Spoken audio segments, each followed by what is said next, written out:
My name is Benedict Mutusame. I'm 64 years old.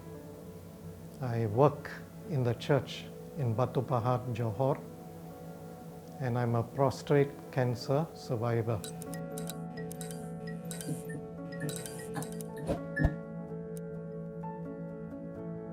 I first discovered that I had a problem in 2018 when I went for a routine checkup at Beacon Hospital, and the doctor there told me that my prostate is enlarged, and she asked me to check with, at that time I was in clinic Kesehatan. She asked me to go there and check, so I went to check. I had a checkup for about 2-3 times, and then they decided that I have to be referred to HKL. And I came to HKL, and they checked again, and then they decided that I need to do a biopsy. So I had a biopsy done in 2019, early part. Then after that said there is cancer cells, and then I had MRI done, CT scan done and everything. And my PSA reading at the time of the operation was 16. The doctor, when he met me, Dr. Warren, he gave me, through his staff, he told me there are 2 options I have. One is to go for radiotherapy. The other is to have robotic surgery. Unfortunately, I was not much of an exercise person, and but one advice that many people have told me after the surgery actually is to walk and do a lot of walking. Walking alone. You don't have to jog, you don't have to climb mountains or whatever, but you just do walking, brisk walking. And that is something that I'm doing now. The symptoms before I was told I had prostate cancer was actually 0. I was one of those who did not have any symptoms. My urine flow was normal, of course slowed down a bit because of age, but it was normal. I didn't get up in the middle of the night to go to toilet to urine or anything. And the urine flow was not stopped or jammed or anything that you read about. It was not there. Everything was normal. And when they do a pre-test, they had to check boxes and then come to some kind of calculation and all that.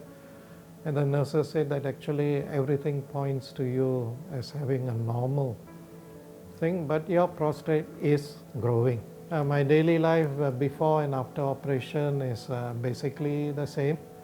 Only thing now, walking has come in. But I would say that I would spend maybe after getting up and breakfast and all, I would go to the office and do some work. Because I work in a church, I go to visit people, and then we have Bible studies, we have prayer meetings and all that. And on Sundays I would have the preaching. So everything is as normal. There's nothing that I needed to get rid of because I prostrate, and I'm grateful for that. For me, it is my faith in God that continues to be with me. So any problem, any difficulty I face, I look to God, I pray about it.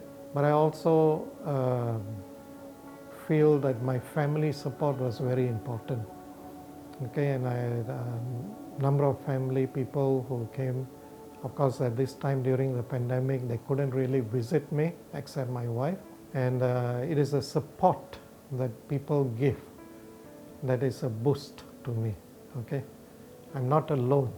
There are many people who are gathering around me.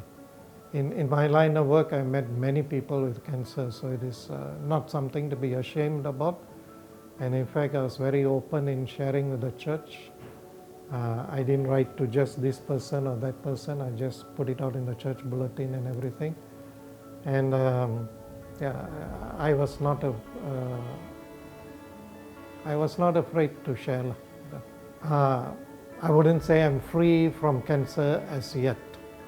Okay, I'm still being monitored. It's just been about 10 months since I had the operation. And normally My layman's understanding is that you need to be 5 years cancer free before anybody can say you're freed. So the technical word that we have is called a cancer survivor. If you're a male and you're watching this, do something about it. It's only a blood test, nothing else. It's only when the prostate is enlarged and then other tests will come in.